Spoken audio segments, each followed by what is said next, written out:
Hello everyone, आज की video में हम पढ़ने वाले हैं क्लास 10th इकोनॉमिक्स का चैप्टर नंबर फर्स्ट, जिसका नाम है डेवलपमेंट। हम इस चैप्टर में डेवलपमेंट के बारे में जानेंगे कि डेवलपमेंट क्या होता है, कैसे होता है, इसे कैसे मेजर किया जाता है और हमारी लाइफ कैसे बेहतर हो सकती है। हम इस चैप्टर के हर एक टॉपिक को अच्छे से विजुअल्स और एनिमेशन की मदद से कंप्लीट करेंगे। तो विदाउट वेस्टिंग योर टाइम, चलिए start. What development promises different pupils different goals। सबसे पहले हम बात करते हैं डेवलपमेंट की। डेवलपमेंट का मतलब होता है विकास। अब दोस्तों, आप मुझे ये बताओ कि आपके हिसाब से डेवलपमेंट क्या है। तो आप में से कई सारे लोग कहेंगे कि बिल्डिंग्स का बनना डेवलपमेंट है, रोड्स बनना डेवलपमेंट है, रेलवे बनना डेवलपमेंट है, अच्छे अच्छे स्कूल्स होना डेवलपमेंट है, हॉस्पिटल्स होना डेवलपमेंट है। तो सबके दिमाग में अलग अलग थॉट्स आएंगे डेवलपमेंट से रिलेटेड। लेकिन अगर मैं आपसे कहूं कि डेवलपमेंट को एक सिंगल लाइन में डिफाइन करो, तो कैसे करोगे? देखो, हम लिखेंगे the betterment of anything is called development. मतलब किसी चीज का पहले से बेहतर हो जाना डेवलपमेंट कहलाता है। आए समझ में? और दोस्तों, अलग अलग लोगों के जो डेवलपमेंटल गोल्स होते हैं वे अलग अलग होते हैं। फॉर एग्जाम्पल, एक किसान है तो वो क्या चाहता है? वो चाहता है कि उसकी जो फसल है उसका उसे ज्यादा से ज्यादा दाम मिले, यानी कि वो उसका डेवलपमेंटल गोल है।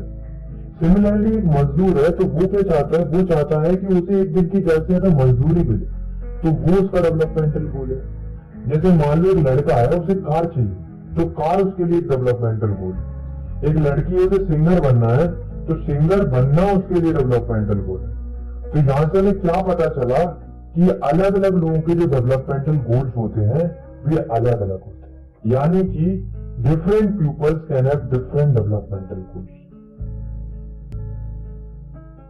लेकिन दोस्तों, कई बार ऐसा भी होता है कि जो एक के लिए डेवलपमेंट होता है वो दूसरे के लिए डेवलपमेंट नहीं होता है, बल्कि डिस्ट्रक्टिव भी हो सकता है।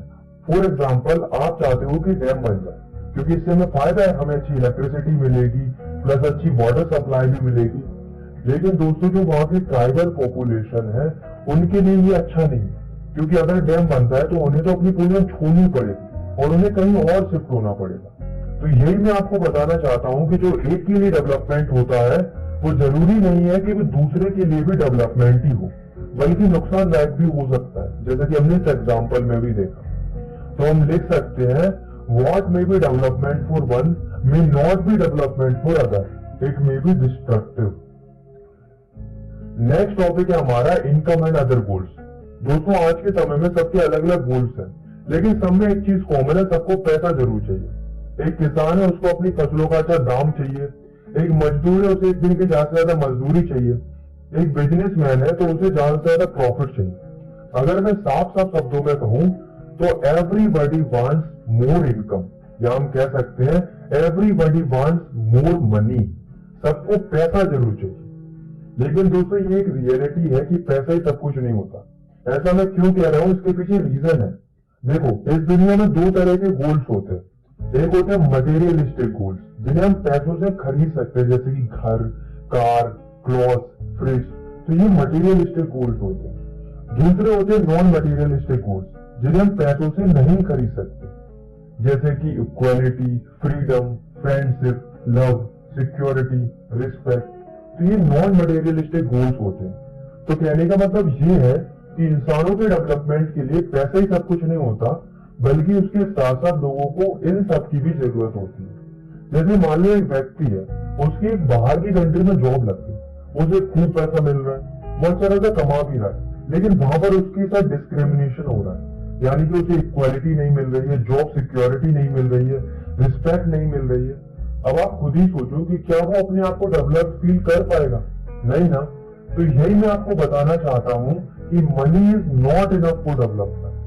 मतलब पैसा काफी नहीं है डेवलपमेंट के लिए। In fact for proper development people look at on both materialistic goals as well as non materialistic. मतलब अगर प्रॉपर डेवलपमेंट करना है तो इंसानों को दोनों को देखना पड़ेगा, मटेरियलिस्टिक गोल्स को भी और नॉन मटेरियलिस्टिक गोल्स को। आए समझ?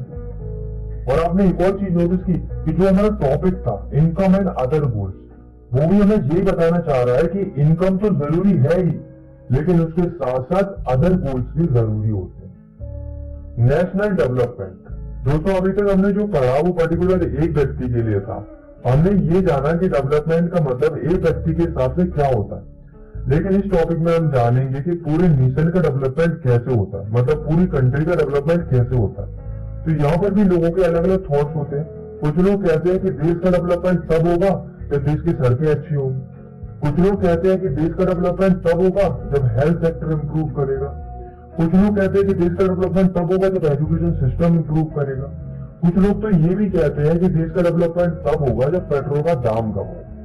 तो कहने का मतलब ये है कि जिस प्रकार लोगों के डेवलपमेंटल गोल्स अलग अलग हो सकते हैं, ठीक उसी प्रकार नेशन के डेवलपमेंट के प्रति भी लोगों की अलग अलग धारणाएं हो सकती हैं। यानी कि हम लिख सकते हैं different people could have different notions toward national development. और जब लोगों के अलग अलग विचार होंगे तो वो कॉन्फ्लिक्टिंग भी हो सकते हैं। आए समझ? इसलिए जब भी कुछ किया जाता है डेवलपमेंट के लिए तो ये ध्यान रखा जाता है कि उससे ज्यादा से ज्यादा लोगों को फायदा हो और नुकसान की गुंजाइश कम से कम हो। अब दोस्तों ये तो हम जानते हैं कि देश का विकास होना नेशनल डेवलपमेंट होता है, पर नेशनल डेवलपमेंट को डिफाइन कैसे करेंगे, इसकी एक्चुअल डेफिनेशन क्या होगी? देखो, तो the ability of the country to improve the living standard of its citizen is called national development.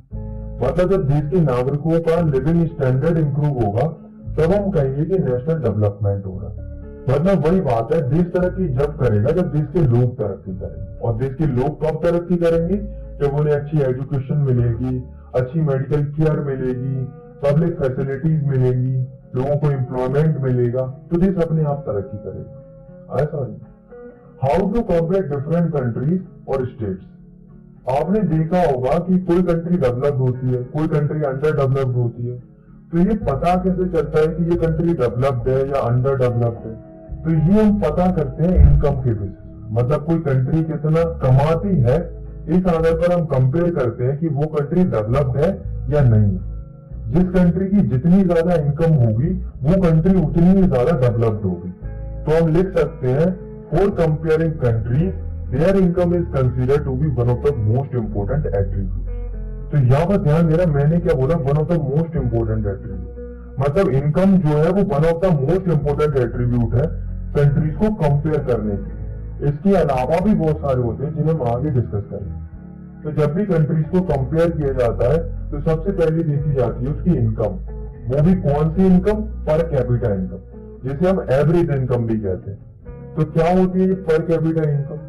तो पर कैपिटा इनकम का मतलब होता है कि देश में रहने वाला प्रत्येक व्यक्ति एवरेज कितने पैसे कमाता है एक साल के अंदर। तो इसको निकालने का एक सिंपल सा फॉर्मूला होता है कंट्री की टोटल इनकम अपॉन कंट्री की टोटल पॉपुलेशन। इस फॉर्मूले से हम कंट्री की पर कैपिटा इनकम निकाल सकते हैं। फॉर एग्जांपल एक कंट्री है जिसमें 4 लोग रहते हैं, ए, बी, सी, डी। ए 3 रुपए कमाता है, बी 7 रुपए कमाता है, सी 2 रुपए कमाता है और डी 4 रुपए कमाता है। अब आपको इस कंट्री की पर कैपिटा इनकम निकालनी, तो कैसे निकालेंगे? तो आप फॉर्मूले को देखो, तो फॉर्मूले के हिसाब से सबसे ऊपर आएगी टोटल इनकम, कंट्री की टोटल इनकम, जो कि कितनी है सबको ऐड कर देंगे, कितनी आ जाएगी? 16 आ जाएगी। यानी कि टोटल इनकम आ गई 60। नीचे आएगी टोटल पॉपुलेशन, कितने लोग हैं? 4 लोग हैं। तो डिवाइड करेंगे, कितना आंसर आ जाएगा? 4 आ जाएगा। यानी कि इस कंट्री की पर कैपिटा इनकम आ गई 4। आज समझने की पर कैपिटा इनकम क्या होती है और उसे कैसे निकालते हैं। अब आते मुद्दे की बात पर, ये पता कैसे करते हैं? तो होता क्या है कि जो वर्ल्ड बैंक होता है वो एक रिपोर्ट जारी करता है जिसका नाम है वर्ल्ड डेवलपमेंट रिपोर्ट। तो 2017 की वर्ल्ड डेवलपमेंट रिपोर्ट के अनुसार वर्ल्ड बैंक ये कहता है कि जिन कंट्रीज की per capita income $12,056 per annum या उससे ज्यादा है तो वे कंट्रीज रिच कहलाएंगी, और जिन कंट्रीज की पर कैपिटा इनकम $955 या उससे कम है तो वे कंट्रीज पुअर कहलाएंगी। अगर हम अपनी इंडिया की बात करें तो इंडिया की पर कैपिटा इनकम है $1820 पर एनम। तो इस हिसाब से हमारी India low middle income country की कैटेगरी में आती है, यानी कि इंडिया मिडिल और पुअर कंट्रीज के बीच में लाई करती है। आया समझ?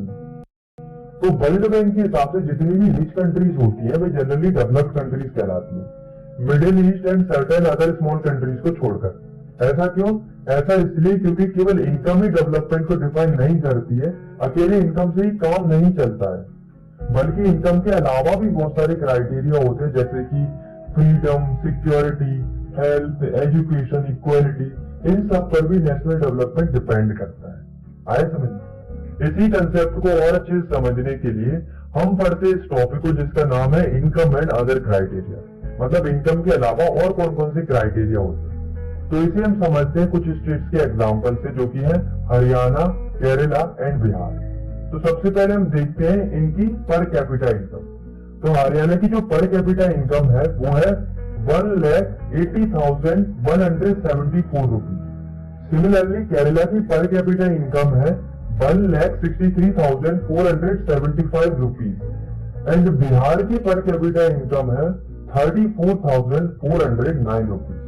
तो यहाँ पर किसकी सबसे ज्यादा पर कैपिटा इनकम है? हरियाणा की। यानी कि अगर हमने केवल इनकम के बेसिस पर कंपेयर किया तो यहाँ पर हमें क्या लगेगा कि हरियाणा डेवलप्ड है, पर जैसा कि हमारा टॉपिक है इनकम एंड अदर क्राइटेरिया, तो यहाँ पर हमें इनकम के अलावा अदर क्राइटेरिया को भी देखना पड़ेगा, जैसे कि infant mortality rate, literacy rate, net attendance ratio, तो इनको भी हमें कंसीडर करना पड़ेगा। तो सबसे पहले तो हम ये देखते हैं कि इन्फेंट मोर्टेलिटी रेट होती क्या है। तो its indicate the number of children that die before the age of 1 year as a proportion of 1000 live children born in that particular year. मतलब इन्फेंट मोर्टेलिटी रेट ये बताती है कि एक पर्टिकुलर ईयर में 1000 बच्चों में से कितने बच्चे मर जाते हैं अपनी 1 साल कंप्लीट करने से पहले। तो ये होती है इन्फेंट मोर्टेलिटी रेट। तो इन्फेंट मोर्टेलिटी रेट जितनी ज्यादा कम होगी उतना ही अच्छा होगा। तो हरियाणा की इन्फेंट मोर्टेलिटी रेट है 30, केरला की है 10 और बिहार की है 35। तो यहाँ पर इन्फेंट मोर्टेलिटी रेट किसकी कम है? केरला की। तो इसका मतलब क्या है कि केरला इस फील्ड में इन दोनों से आगे है। अब देखते हैं लिटरेसी रेट को। तो लिटरेसी रेट का मतलब होता है the proportion of literate people in 7 and above as group, मतलब 7 या उससे ज्यादा एज ग्रुप के कितने लोग पढ़े लिखे हैं। तो हरियाणा में लिटरेसी रेट है 82, मतलब 82% लोग पढ़े लिखे हैं। केरला की लिटरेसी रेट है 94, यानी कि 94% लोग पढ़े लिखे हैं केरला के।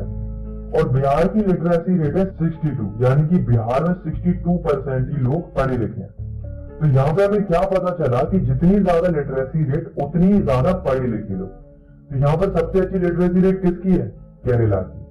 अब देखते हैं नेट अटेंडेंस रेशियो को।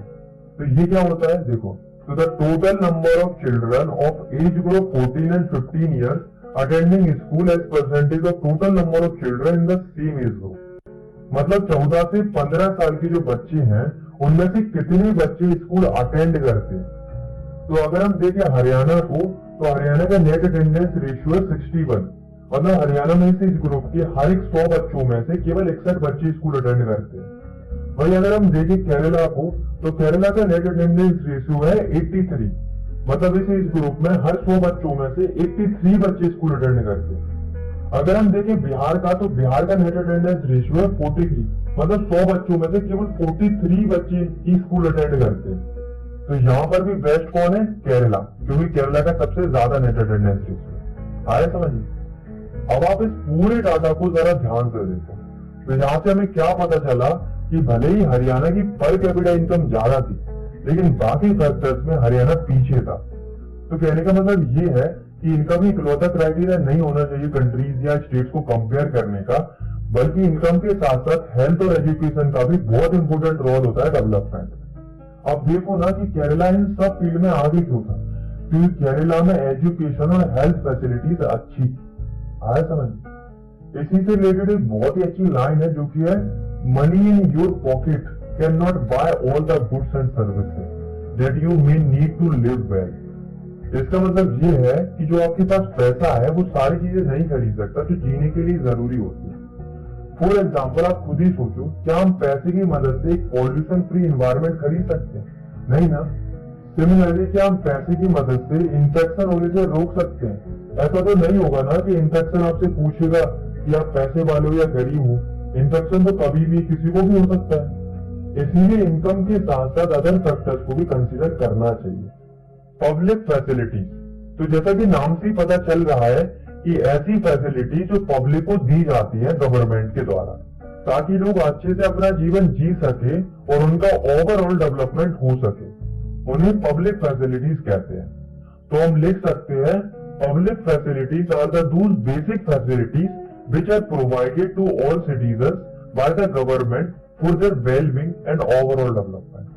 For example, जैसे कि एजुकेशन हो गया, हेल्थ हो गई, सिक्योरिटी हो गई, फूड हो गया, तो ये पब्लिक फैसिलिटीज होती हैं जो गवर्नमेंट प्रोवाइड कराती है लोगों के लिए। तो जितनी ज्यादा अच्छी पब्लिक फैसिलिटीज लोगों को मिलेगी, लोगों की लाइफ भी उतनी ही ज्यादा बेहतर होती जाएगी। इसलिए कुछ स्टेट्स में जो पब्लिक डिस्ट्रीब्यूशन सिस्टम है वो भी बहुत अच्छे से काम कर रहा है ताकि लोगों को अच्छी हेल्थ और न्यूट्रिशन मिलता रहे। बॉडी मास इंडेक्स यानी कि बीएमआई। तो बॉडी मास इंडेक्स होता क्या है? तो ये क्राइटेरिया होता है जिसकी मदद से हम किसी भी पर्सन के हेल्थ स्टेटस को बता सकते हैं कि वो नरिश्ड है या अंडर नरिश्ड है या ओवर वेटेड है। यानी कि हम लिख सकते हैं body mass index is the criteria which is used to find out whether a person is nourished, under nourished और ओवरवेटेड। अब बॉडी मास इंडेक्स निकालते कैसे हैं? How to find body mass index? देखो, इसका एक फॉर्मूला होता है जो कि है वेट अपॉन हाइट का स्क्वायर। वेट आपको केजी में लेना है और हाइट आपको मीटर में लेनी है। तो मान लो कोई व्यक्ति है, उसका वेट है 120 केजी और उसकी हाइट है 2 मीटर। अब हमें इसका बॉडी मास इंडेक्स निकालना है। तो ऊपर रखेंगे वेट जो कि है 120 केजी, नीचे रखेंगे हाइट और उसका करेंगे स्क्वायर। कितना आ जाएगा? 4। तो ये कट जाएगा, कितना आ जाएगा? 30। यानी कि जो बॉडी मास इंडेक्स है इस व्यक्ति का वो आ गया 30। तो इस तरीके से आप किसी भी व्यक्ति का बॉडी मास इंडेक्स निकाल सकते हो। आए समझ में? तो जिस किसी भी व्यक्ति का बॉडी मास इंडेक्स 18 से कम होता है तो वो कुपोषित होता है, यानी कि अंडर नरिश्ड रहता है। और जिसका बॉडी मास इंडेक्स 25 से ज्यादा होता है वो ओवरवेटेड रहता है। और जिसका बॉडी मास इंडेक्स 18 से 25 के बीच में रहता है वो होता है फिट, यानी कि नरिश्ड। तो इस हिसाब से ये जो व्यक्ति है वो ओवरवेटेड है क्योंकि इसका बॉडी मास इंडेक्स 25 से ज्यादा है। आगे समझिए कि बॉडी मास इंडेक्स क्या होता है और इसे कैसे निकालते हैं। अब दोस्तों एक ऑर्गेनाइजेशन है जिसका नाम है यूएनडीपी, यानी कि यूनाइटेड नेशन डेवलपमेंट प्रोग्राम। तो ये क्या करता है? ये एक रिपोर्ट जारी करता है जिसका नाम है ह्यूमन डेवलपमेंट रिपोर्ट। तो ये ह्यूमन डेवलपमेंट रिपोर्ट है क्या? चलिए जानते हैं। तो जैसा कि हमने देखा था कि जो वर्ल्ड बैंक था वो कंट्रीज को कंपेयर करता था इनकम की बेसिस पर और फिर इनकम के बेसिस पर ही कंक्लूड करता था कौन सी कंट्री डेवलप्ड है और कौन सी कंट्री डेवलप नहीं है। ठीक उसी तरह से जो ह्यूमन डेवलपमेंट रिपोर्ट है वो भी कंट्रीज को कंपेयर करती है, पर ये इनकम के साथ साथ एजुकेशन और हेल्थ को भी कंसीडर करती है और एक ह्यूमन डेवलपमेंट इंडेक्स तैयार करती है जिससे कंट्रीज को रैंक किया जाता है on the basis of their development. तो इसी से रिलेटेड आप इस डाटा को देख सकते हो जिसमें अलग अलग कंट्रीज को कंपेयर किया गया है on the basis of income, life expectancy and schooling. और इसमें ये लास्ट में दी गई है ह्यूमन डेवलपमेंट इंडेक्स की रैंकिंग, मतलब डेवलपमेंट के आधार पर कौन सी कंट्री किस रैंक पर आती है ये यहाँ पर दिया हुआ है। तो अगर हम इंडिया को देखें तो according to human development report of 2019 India पूरे वर्ल्ड में 131th रैंक पर आती है डेवलपमेंट के बेसिस पर। India occupies 131st rank in world on the basis of development. आया समझ में? Sustainability of development. दोस्तों आज के समय में क्या हो रहा है कि जो लोग हैं वे डेवलपमेंट के पीछे इस कदर भाग रहे हैं कि वे ये नहीं सोच रहे हैं कि इससे हमें फ्यूचर में नुकसान भी भुगतने पड़ सकते हैं। लोग डेवलपमेंट के लिए वाटर का ओवर यूज कर रहे हैं जिस वजह से वाटर लेवल डिक्रीज हो रहा है, पॉल्यूशन क्रिएट कर रहे हैं, पेड़ काट रहे हैं, क्रूड ऑयल का ओवर यूज कर रहे हैं। अब आप खुद ही सोचो कि ऐसा डेवलपमेंट क्या मतलब था जिससे हमारा इन्वायरमेंट डैमेज हो रहा हो। दोस्तों किसी रिपोर्ट में ये बताया गया है कि अगर लोग इसी रेट से क्रूड ऑयल का इस्तेमाल करते रहे तो आने वाले लगभग 50-60 सालों में रिजर्व क्रूड ऑयल खत्म हो जाएगा। तो जो सस्टेनेबिलिटी ऑफ डेवलपमेंट का जो कंसेप्ट है वो भी यही बताता है कि डेवलपमेंट करो पर इस तरीके से करो कि जो हमारा इन्वायरमेंट है वो डैमेज ना हो और जो फ्यूचर जनरेशन है उनकी नीड्स के साथ भी कॉम्प्रोमाइज ना हो, ताकि फ्यूचर में भी सस्टेनेबिलिटी बनी रहे।